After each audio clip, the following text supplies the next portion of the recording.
بسم الله الرحمن الرحيم. الحمد لله رب العالمين والصلاة والسلام على أشرف الأنبياء محمد وعلى آله وصحبه وأمته أجمعين أما بعد. عزیز طلباء کرام، آج کی اس ویڈیو کے اندر ہم سورہ صافات آیت نمبر 6 سے اپنا سبق شروع کریں گے۔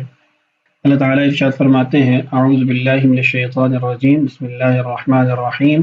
انا بے شک ہم نے زینا السماء الدنیا آسمان دنیا کو زینت بخشی ہے، آراستہ کیا ہے، بزینت الکواکب تاروں کی زینت سے، وحفظا من کل شیطان مارد اور محفوظ کر دیا ہے اس کو ہر سرکش شیطان سے، لا یسمعون نہیں سن سکتے وہ، الی الملأ الاعلی ملأ اعلی کی باتیں، ویقذفون من کل جانب اور مارے ہانکے جاتے ہیں ہر طرف سے، دحورا بھگانے کے لیے، وَلَهُمْ عَذَابٌ وَاصِبٌ اور ان کے لیے عذاب ہے دائمی، إِلَّا مَنْ خَطِفَ الْخَطْفَةَ الا یہ کہ کوئی اچک لے اڑتی ہوئی بات کو، فَأَتْبَعَهُ شِهَابٌ ثَاقِبٌ تو پیچھا کرتا ہے اس کا چمکتا ہوا انگارہ، فَاسْتَفْتِهِمْ سو پوچھو ان سے، اہم اشد خلقا کیا ان کا دوبارہ پیدا کرنا مشکل ہے، ام من خلقنا یا اس مخلوق کا پیدا کرنا جو ہم نے پیدا کی یعنی پہلی بار، انا خلقناہم بے شک ہم نے پیدا کیا ہے انہیں، من طین لازب ایک لیس دار گارے سے، بل عجبت ویسخرون صورتحال یہ ہے کہ آپ حیران ہوتے ہیں اور یہ مذاق اڑاتے ہیں، وَإِذَا ذُكِّرُوا لَا يَذْكُرُونَ اور جب انہیں سمجھایا جاتا ہے تو نہیں سمجھتے۔ آج کی اس ویڈیو میں ان آیات کی بابت جو جلالین کی عبارت ہے اس کو انشاءاللہ پڑھیں گے۔ دیکھیے، اِنَّا زَيَّنَّا السَّمَاءَ الدُّنْيَا بے شک ہم نے زینت بخشی ہے، آراستہ کیا ہے آسمان دنیا کو۔ آسمان دنیا سے مراد الاقرب الی الناس لوگوں کے قریب جو آسمان ہے، سب سے زیادہ قریب تر جو آسمان ہے اس کو ہم نے زینت بخشی ہے، بزینت الکواکب اصل جو نسخہ ہے جلالین کا اس کے اندر ہے بزینت الکواکب یعنی ایک کسرہ کے ساتھ اس کو پڑھا گیا ہے، بزینت الکواکب ستاروں کی زینت سے، ای بضوئها او بها یہ وضاحت کر رہے ہیں بزینت الکواکب۔ یہاں پر تین اہم باتیں کریں گے، ایک قرات کے متعلق، دوسرا اس کے معنی کے متعلق، اور تیسرا اس کی اضافت کے متعلق۔ پہلی چیز اس کا معنی، تو اس کی صاحب جلالین نے یہاں پر دو وضاحتیں کی ہیں، ایک بضوئها یہ اس بات کی طرف اشارہ ہے کہ یہاں پر مضاف محذوف ہے، بزینت ضوء الکواکب کہ ستاروں کی روشنی کی زینت سے ہم نے آسمان دنیا کو آراستہ کیا ہے، اور دوسرا او بها ای بنفس الکواکب کہ نفس ستاروں سے ہم نے آسمان دنیا کو آراستہ کیا ہے۔ تو یہ دو معنی یہاں پر اس کے صاحب جلالین نے ذکر کی ہیں۔ دوسری بات اس کی قرات، تو اس کی مختلف قرات ہیں، ایک قرات تو بزینت الکواکب یعنی ایک کسرہ کے ساتھ آگے الکواکب وہ بھی کسرہ کے ساتھ، دوسری ہے بزینت الکواکبی یعنی با کے نیچے کسرہ آ جائے گی، اور ماقبل میں بزینت تنوینی ہے جو عام طور پہ مصحف کے اندر ہم پڑھتے ہیں۔ تیسرا یہ کہ بزینت الکواکب، اور چوتھا یہ کہ بزینت الکواکبہ۔ تو یہ مختلف قراتیں ہیں، ساری قرات وہ سبعی قرات کہلاتی ہیں یعنی شاذ قرات نہیں ہیں، تو یہ آپ کے سامنے جو قرات تھی وہ بھی ذکر کر دی ہیں۔ عام طور پر مصحف کے اندر جو ہم قرات پڑھتے ہیں وہ ہے بزینت الکواکب، تنوین بھی ہے اور الکواکب کے نیچے۔ یہاں پر صاحب جلالین نے جو قرات ذکر کی ہے وہ آپ سے عرض کیا کہ بزینت الکواکب تا کے نیچے تنوین نہیں ہے اور مضاف ہے، الکواکب اس کا مضاف الیہ ہے۔ فرماتے ہیں والاضافۃ للبیان یہ اب اضافت سے متعلق بات ہے، یہ اضافت بیانیہ ہے، اور اضافت بیانیہ آپ نے پڑھ رکھی ہے کہ اضافت بیانیہ میں مضاف وہ مضاف الیہ کے مادہ سے ہوتا ہے، جیسے کأس زجاج شیشے کا گلاس، اب گلاس وہ مضاف ہے اور شیشہ یہ مضاف الیہ ہے، تو مضاف الیہ سے ہی مضاف بنا ہے۔ تو بزینت الکواکب کی وضاحت یا اس کا جو مفہوم ہوگا وہ یہ ہوگا بزینت ہی الکواکب کہ زینت ہے یعنی آسمان دنیا کو ہم نے زینت دی ہے نفس ستاروں سے، یعنی ستاروں سے ہی وہ زینت بنا کر دی گئی ہے۔ یہ اضافت بیانیہ سے مراد ہے. کیا قراءت تنوین زینت المبینۃ بالکواکب، فرماتے ہیں یہ ایسے ہی ہے جیسے قراءت تنوین ہے جو ہم عام طور پر پڑھتے ہیں السماء الدنیا بزینت الکواکب، کہ اس کے اندر بھی اضافت بیانیہ ہی ہے اور اس کی مقدر عبارت کیا ہوگی؟ زینت المبینۃ بالکواکب، کہ ہم نے آسمان دنیا کو زینت بخشی ہے جو ظاہر ہوتی ہے ستاروں کی صورت میں. تو بہرحال یہ 3-4 باتیں یہاں پر ذکر کر دی ہیں. اللہ تعالیٰ نے ستاروں کی جو زینت ہے اور آگے بھی جو ستاروں سے متعلق امور ہیں جو اس کے فوائد ہیں اس کو یہاں پر بھی ذکر کیا ہے، اور سورہ ملک کے اندر بھی اللہ تعالیٰ نے ذکر کیا ہے، اس کی آیت بھی انشاءاللہ آگے پڑھ دیتا ہوں. ایک جو یہاں پر اور اس کی ترکیب کی جاتی ہے وہ یہ ہے کہ بزینت یہ مبدل من ہے اور الکواکب یہ اس کا بدل ہے، تو اس صورت کے اندر بھی معنی تقریباً وہی بنے گا. آگے چلتے ہیں. وحفظاً، اور حفاظت کے لیے، یا ہم نے محفوظ کر دیا ہے. منصوب بفعل مقدر، فرماتے ہیں کہ یہ جو منصوب ہے اس سے قبل ایک فعل مقدر ہے جس پر یہ خود دلالت کر رہا ہے، اور وہ ہے حفظناہا، ہم نے اس کی حفاظت. تو یہ حفظاً مفعول مطلق ہو جائے گا کہ حفظنا السماء حفظا بالشہوب. شہب یہ شہابن کی جمع ہے، جیسے کتب کتابن کی جمع ہے. من کلی، ہر کسی، شیطان مارد سرکش شیطان سے. من کلی فرماتے ہیں متعلق بالمقدر، ما قبل جو فعل مقدر ہے نا وہ حفظناہا، یہ اس کے ساتھ جار مجرور متعلق ہو جائے گا.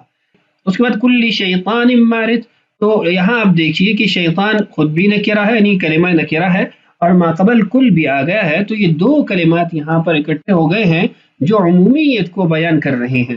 تو ہر قسم کے جنات اور ہر قسم کے شیاطین وہ اس کے اندر داخل ہو جائیں گے. شیطان یہ شیطان یشترو سے ماخوذ ہے، جس کا مطلب بعود یبعد ہے، دور ہونا ہے، اور شیطان چونکہ اللہ کی رحمت سے دور ہے تو اس لیے اس کو شیطان کہا جاتا ہے. مارد، مارد یہ مارد یمرد سے ہے اور کسی چیز سے خالی ہونے کے لیے استعمال ہوتا ہے، جیسے درخت کو بھی امرد کہا جاتا ہے چونکہ وہ ہر قسم کے پھل پھول پتوں سے خالی ہوتا ہے. ایسے ہی جس آدمی کے چہرے پر بال نہ ہو، داڑھی وغیرہ نہ ہو، اس کو بھی امرد کہا جاتا ہے.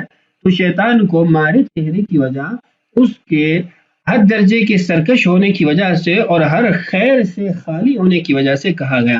آگے اس کی وضاحت عاتن سے کی. عاتن اس میں فاعل کا صیغہ ہے. مارد کی وضاحت ہے کہ سرکش قسم کے شیاطین، خارج عن الطاعت، جو طاعت سے اللہ تعالیٰ کی فرما برداری سے سرکش ہوئے ہیں، اللہ تعالیٰ کی فرما برداری نہیں کرتے. اچھا، یہاں پر جو ستاروں کے فوائد ذکر کیے گئے ہیں اس میں ایک تو آسمان کی زینت ہے، اور دوسرا شیاطین سے آسمانی باتوں کی حفاظت، اس کے لیے ستاروں کو استعمال کیا جاتا ہے، فائدہ اٹھایا جاتا ہے. اسی کو اللہ تعالیٰ نے سورہ ملک کے اندر ذکر کیا وَلَقَدْ زَيَّنَّا السَّمَاءَ الدُّنْيَا بِمَصَابِيحَ وَجَعَلْنَاهَا رُجُومًا لِلشَّيَاطِينِ. تو وہاں پر بھی یہی مفہوم اللہ تعالیٰ نے ذکر کیا ہے. لا يسمعون ای الشیاطین، نہیں سن سکتے وہ لوگ، یا نہیں کان لگا سکتے وہ لوگ. کان لگا سکتے وہ لوگ اس لیے ترجمہ کیا ہے کہ آگے صلہ الہ آ رہا ہے اور وہاں پر صاحب جلالین خود بھی وضاحت کریں گے. فرماتے ہیں یہاں پر جو ضمیر ہے وہ شیاطین کی طرف لوٹ رہی ہے. اب ما قبل میں تو جمع کا صیغہ ہے ہی نہیں، شیاطین ہے ہی نہیں، تو اس کا جواب یہ ہے کہ کل شیطان، جو ما قبل میں ہم نے کلمہ پڑھا ہے اس کے اندر عمومیت ہے، تو اس کی عمومی مفہوم کی طرف یہ ضمیر لوٹ رہی ہے. لا يسمعون، نہیں کان لگا سکتے، ای شیاطین، شیاطین. فرماتے ہیں مستأنفون، یہ جملہ مستأنفہ ہے. جملہ مستأنفہ ہونے کا مطلب یہ ہے کہ استئناف نحوی یہاں پر پایا جا رہا ہے، کہ یہ ابتدائی کلام ہے، کہ یہاں سے آگے ایک نیا کلام شروع ہو رہا ہے، اور وہ کلام یہ ہے کہ شیاطین وہ اوپر کی بات سننا چاہتے ہیں لیکن ان سے اس کو محفوظ کر دیا گیا ہے. وَسِمَاعُهُمْ، اور ان کا سننا، ہوا فی المعنی، وہ معنوی اعتبار سے یہ بنتا ہے، المحفوظ عنہ، کہ آسمان کو محفوظ کر دیا گیا ہے ان کے سماع سے، ای المحفوظ عن سماعہم، ان کے سننے سے آسمان کو محفوظ کر دیا گیا ہے. سماعہم کی کلمہ سے اس بات کی طرف اشارہ ہے کہ ما قبل میں جو ہم نے پڑھا وحفظا من کل شیطان مارد، تو وہاں پر کلمہ مضاف محذوف ہے، وحفظا من سماع كل شیطان مارد، تو آسمان کو ان کے سننے سے محفوظ کر دیا گیا ہے۔ إلى الملأ الأعلى، الملأ یہ جماعت الاشراف والاعیان من القوم کے لیے استعمال ہوتا ہے، قرآن پاک میں دیگر مقامات پر بھی استعمال ہوا ہے، وقال الملأ، تو اس لیے فرشتے بھی معزز اور مکرم جماعت ہے تو ان کے لیے یہ کلمہ استعمال ہوا۔ إلى الملأ الأعلى، ملأ اعلیٰ کی باتیں سننے کے لیے وہ کان نہیں لگا سکتے وہ کان نہیں لگا سکتے۔ الملائکہ فی السماء، یہ الملأ الاعلیٰ کی وضاحت کی کہ آسمان کے اندر جو فرشتے ہیں وہ اس سے مراد ہیں۔ وعدی السماع بإلى لتضمنه معنى الإصغاء، یہ ایک اعتراض کا جواب ہے۔ اعتراض یہ ہے کہ سمع يسمع بغیر صلہ کے استعمال ہوتا ہے۔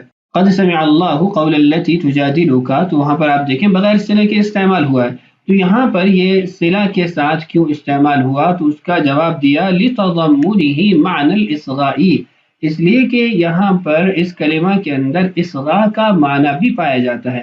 اصغاء کا معنی یہ ہے کہ کان لگانا، تو کان لگانا اس معنی کو ادا کرنے کے لیے لا يسمعون یہ الہ کے ساتھ متعدی ذکر کیا گیا ہے۔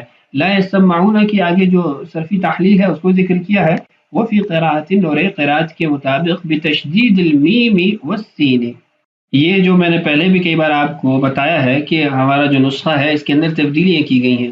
تبدیلیاں یہ کہ قرآن پاک جو ہمارا مصحف جس کو ہم قراءتاً پڑھتے ہیں اس کا متن یہاں پر ذکر کیا گیا ہے، جلالین کا اصل متن ذکر نہیں کیا گیا۔